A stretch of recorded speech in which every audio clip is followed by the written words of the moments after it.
রমজানে দ্রব্যমূল্য স্বাভাবিক রাখতে মাঠ পর্যায়ে কর্মকর্তাদের নির্দেশ দিয়েছে প্রধান উপদেষ্টা অধ্যাপক মোহাম্মদ ইউনূস। প্রধান উপদেষ্টার কার্যালয় থেকে ভিডিও কনফারেন্সের মাধ্যমে 4টি বিভাগের 31টি জেলার কর্মকর্তাদের সঙ্গে আলোচনায় যুক্ত হয়ে এই নির্দেশ দেন তিনি। প্রধান উপদেষ্টা বলেন, সংস্কার কমিশনের প্রতিবেদনের পর রাজনৈতিক দলগুলোর সাথে আলোচনা শুরু হবে, নাগরিকদের সঙ্গেও আলোচনা হবে। এর মধ্য দিয়ে দেশের নির্বাচনের একটি আবহ তৈরি হবে বলেও জানান ডক্টর ইউনূস। তামান্না তাহসিন খানের প্রতিবেদন। Double million offer Walton fridge কিনে পেতে পারেন 20 লক্ষ টাকা, রয়েছে কোটি কোটি টাকার নিশ্চিত উপহার।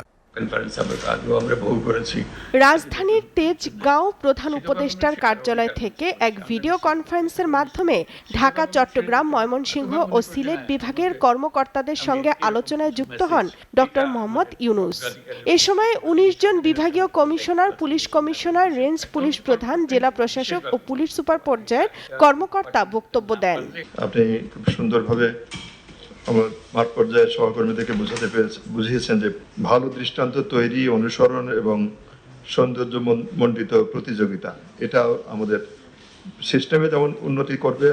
প্রধান উপদেষ্টা রোজায় দ্রব্যমূল্য ও পণ্য সরবরাহ স্বাভাবিক রাখতে মাঠ পর্যায়ের কর্মকর্তাদের কাজ করার নির্দেশ দেন। এই দ্রব্যমূল্যের উপরে বিশেষ নজর দেওয়া আমাদের খুব দরকার এখন, যাতে করে আমরা জানি যে এটা কোনো রকমের অসুবিধা হচ্ছে না আমাদের কাছে, এবং এটা আমরা উপরের দিকে নিয়ে যেতে পারছি।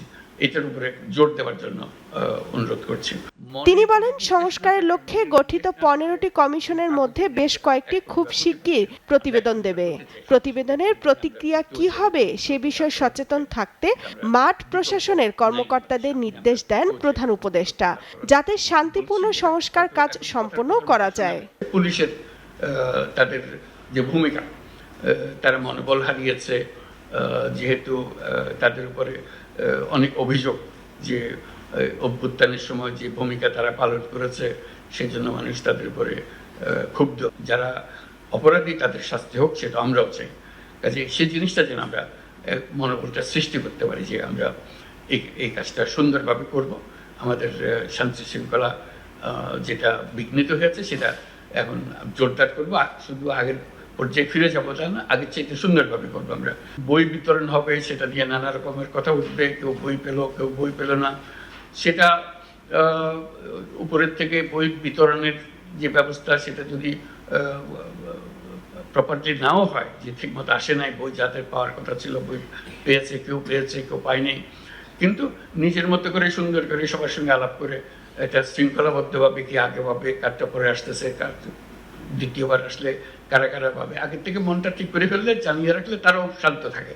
কর্মকর্তাদের নিজ নিজ এলাকায় আইন শৃঙ্খলা স্বাভাবিক রাখা, সাম্প্রদায়িক সম্প্রীতি বজায় রাখা, কৃষিপণ্য সংরক্ষণ, সার সরবরাহ ও শিল্প এলাকায় শান্তি শৃঙ্খলা নিশ্চিত করার জন্য নিবিড়ভাবে কাজ করার নির্দেশ দেন ডক্টর মোহাম্মদ ইউনূস। বড় পরিবর্তন হয়েছে এবং একটা বড় পরিবর্তনের সুযোগ সৃষ্টি হয়েছে। এই সুযোগটা যদি আমরা না বুঝি, তাহলে বোধহয় আমরা ব্যর্থ হলাম। তামান্না তাহসিন খান, এসএ টিভি, ঢাকা।